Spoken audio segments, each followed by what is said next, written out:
आज हम गड़ाधन इस कहानी का अध्ययन करेंगे। बच्चों को कहानी सुनना और सुनाना बहुत अच्छा लगता है, इसलिए आज मैं तुम्हें एक कहानी सुनाने जा रही हूँ। जीवन में परिश्रम का बड़ा महत्व है।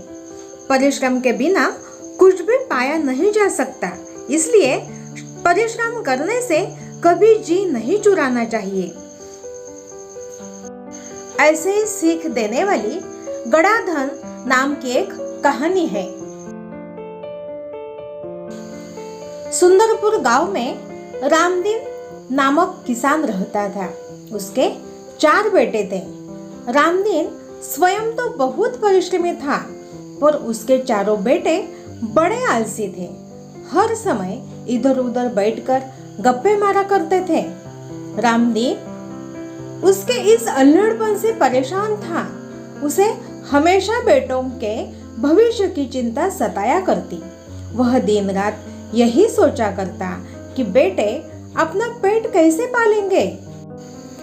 एक रात वह इन्हीं विचारों में खोया था। तभी उसकी पत्नी ने झिझकते हुए उसे एक उपाय सुझाया। उपाय सुनकर वह कुछ देर तक सोचता रहा, फिर यकायक खुशी से उछल पड़ा।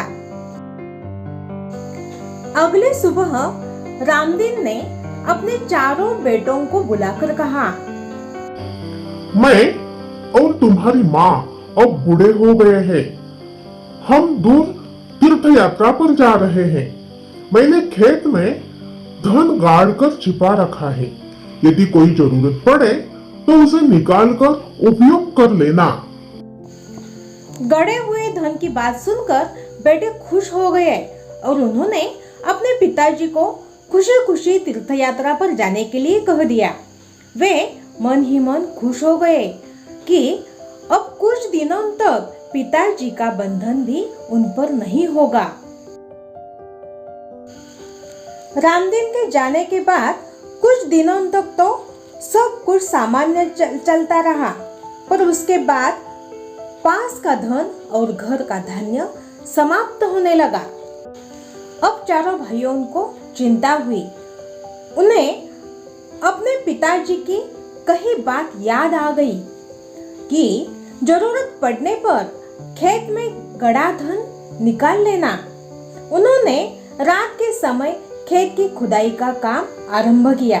वे 2-3 रातें खेत को खोदते रहे, पर कहीं भी उन्हें गड़ा हुआ धन नहीं मिला। रात भर के परिश्रम से वे बहुत थक गए थे।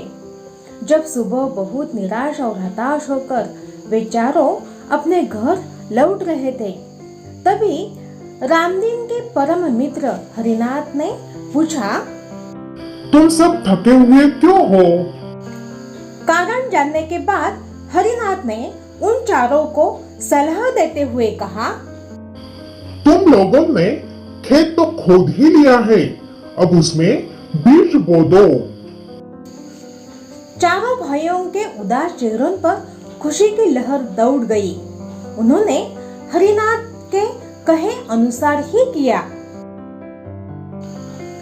खेत में नन्हे नन्हे अंकुर निकल आए। उन चारों के मन में उत्साह जाग गया। वे निराई गुड़ाई करने लगे। फसल बहुत अच्छी हुई। हरिनाथ काका को धन्यवाद देकर वे फसल को बाजार में बेचने के लिए ले जाने की तैयारी में जुट गए। उसी समय तीर्थ यात्रा से रामदीन और उनकी पत्नी लौट आए। माता पिता के आते ही बेटों ने उनके चरण स्पर्श किए।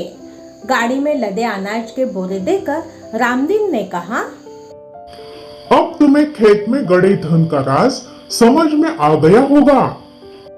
चारों ने सिर हिलाकर स्वीकार किया और कहा, हाँ पिताजी, अब हम यह भी समझ गए हैं कि जीवन में परिश्रम के बिना कुछ भी संभव नहीं है।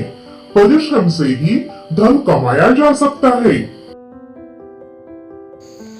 परिश्रम के बिना कुछ भी संभव नहीं है और परिश्रम से ही धन कमाया जा सकता है। यही बात हमें इस कहानी से मिलती है। इस कहानी से हमें यही बोध मिलता है। जीवन में परिश्रम ही सब कुछ है। परिश्रम से ही किसान अनाज पैदा करता है। परिश्रम करके ही मजदूर को मजदूरी मिलती है। हम सब लोग परिश्रम करके ही अपना गुजारा करते हैं, अपना पेट पालते हैं। अपने आजू बाजू के सभी लोग कुछ न कुछ काम करते हुए हमेशा हमें दिखाई देते हैं। परिश्रम के बिना दुनिया में किसी को कुछ भी नहीं मिलता।